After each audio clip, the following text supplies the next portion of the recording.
Welcome back to Every Disney Movie Ever. My name is Jess and I'm watching Every Disney Movie Ever. Today I'm going to talk about, I almost said Princess and the Pea.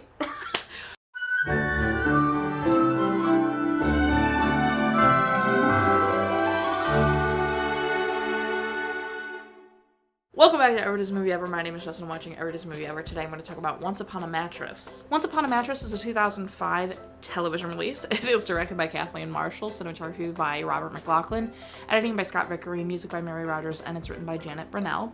It is based off a musical, which is based off the original The Princess and the Pea by Hans Christian Andersen.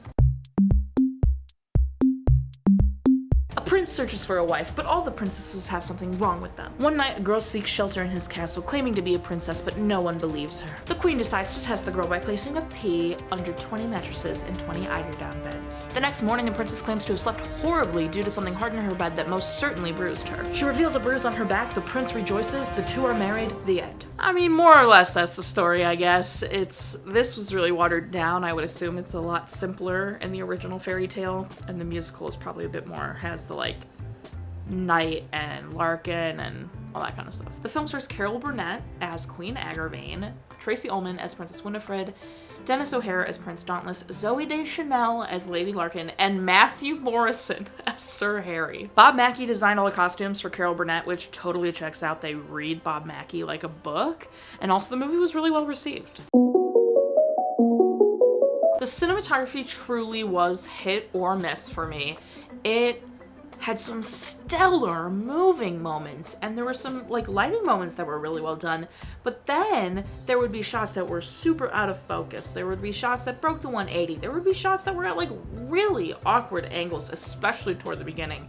And I was like, what is going on? Because there was a move where we were looking at Zoeey Deschanel and Matthew Morrison, and we thought potentially they were laying down or whatever, but then the camera like did this really cool like whew, and it showed that they were just like leaning against bushes while standing. I loved that move so much. And then it was so simple but so effective. And then they had stuff that was like super out of focus, or just the most awkward angles in the opening with like the queen and the king and I didn't like it. So it was really hit or miss. The music was really fun. There were no songs, though, that, like, stood out that I was like, I need this song, I will download this song, I will listen to this song forever.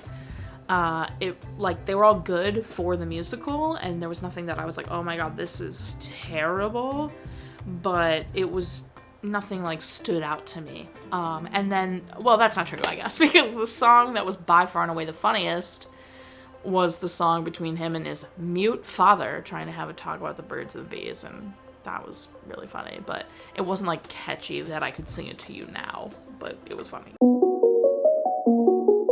The thing this had going for it the most was that it was hysterical. Carol Burnett did a great job. It's Carol Burnett. She's never gonna do a bad job, I feel like. And then the rest of the cast also did a really great job. Denis O'Hare, I think this is the first thing I've seen him in where he's not like a turd blossom. So it was weird to, like, I thought the prince was gonna be Matthew Morrison, so it was really weird to see the prince be like a grown who was just very severely overprotected and babied by his mom. But regardless, this is very funny. It's not like the most, flushed out thing in the world, but it has the humor going for it, and that's what's supposed to be going for it. And the Princess Winifred was the best. She was amazing. I loved her so much. She's the type of princess I would be for sure. That was so great.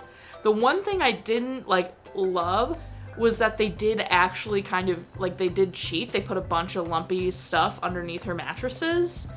I thought it was gonna be hilarious if she actually felt the pee, even though that's obviously impossible, but it's a whole fairy tale. The whole thing's impossible. But I thought it was gonna be so funny if of all the Princess Winifred things she's studying, whatever, she did genuinely feel a pee. I don't know why I thought that'd be more funny than the fact that they cheated and shoved all that stuff. It is funny that they shoved all of that stuff in there, antlers and metal and all that kind of stuff. I think that's really funny, but I feel like it would have been funnier if she, after all the stuff we've seen Princess Winifred do, if she felt a pee. That would have been really hysterical, to me at least. But I don't know. I'm not gonna say the movie's ruined because of that by any means. I really didn't expect to get Schustered, even though I read his name on the cast list, you know.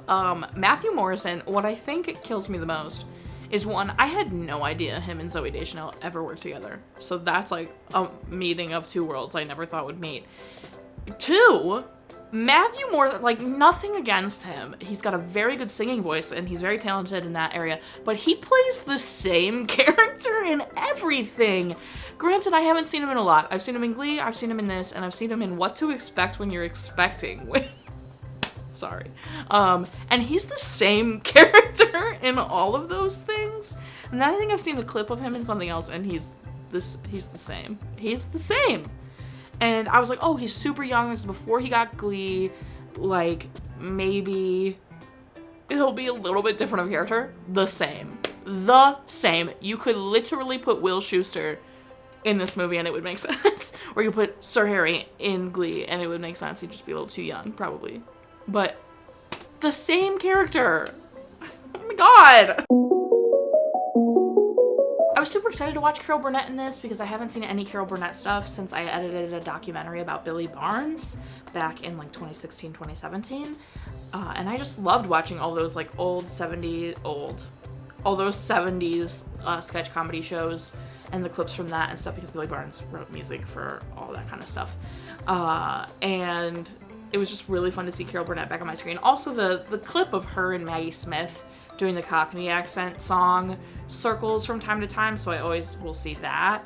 And then obviously I'll see like Carol Burnett's with the curtain rod through her shoulders, that classic like Gone with the Wind sketch. And then I did see her, she did a Netflix talk show for a second, and my friend and I did go, and we were in the audience for one of the episodes of that. It was very exciting. I think the guest was Taraji P. Henson, and it was right after she did Hidden Figures, so that was like really exciting to me. I think it's still on Netflix. You could look out for us. Very fun. But anyway, I was super excited for Carol, but then like everyone obviously ended up being hilarious and very fun. And this was just like Matthew and Zoe having a baby out of wedlock killed me. Not the direction I thought that was gonna go. I thought she just wanted to get married, but then she was like pregnant. Remember when we were a little too friendly? And then this wasn't anything that, like, I don't know what I expected. I expected it to be hilarious because of Carol Burnett, but it wasn't what I expected, but I enjoyed this so much. I had such a fun time watching it. It was very entertaining. And not to, like, throw Heffalump Halloween movie under the bus, but Heffalump Halloween movie struggled to keep my attention. This kept my attention the whole way. I thought it was hysterical, so I don't know what to say. That's everything I have. My final rating is 6 P's out of 10. Our total movie count is...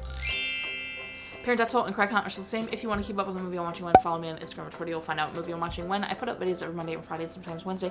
Join Patreon. Got a tier starting at just $1 called the Pluto tier. You get every video a week early, coupon code for merch, and every tier above that starts to get even more and more bonuses. Go check it out. Buy merch, old school Parent Death Toll merch, nothing on the back.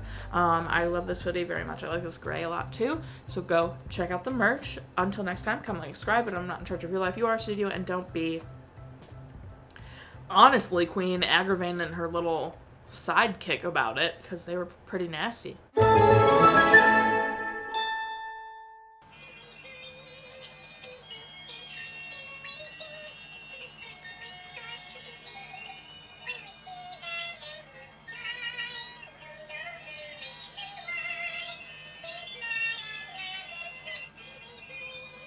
The end of that song actually had a gorgeous harmony that made me go, like, I think I was looking at this or something, and then the song ended soon after. Like, I was finishing posting and putting the hashtags in, and I think the end of that song, like, they hit a harmony that I was like, oh, okay.